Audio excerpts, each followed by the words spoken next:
तो हेलो दोस्तों, मेरा नाम चौधरी श्रेय है। मैं आज आपको अपना पोल्ट्री फार्म दिखाऊंगा।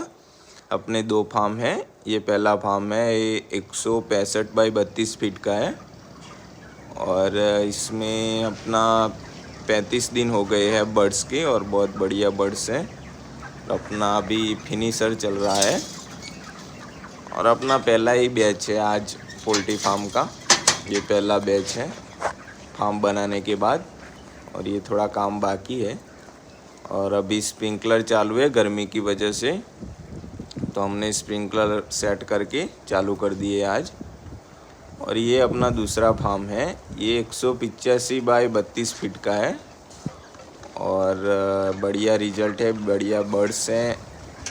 पहला बैच है, अच्छा जा रहा है और इसका वेट भी आज करीबन 2 किलो के आसपास पहुंच गया है।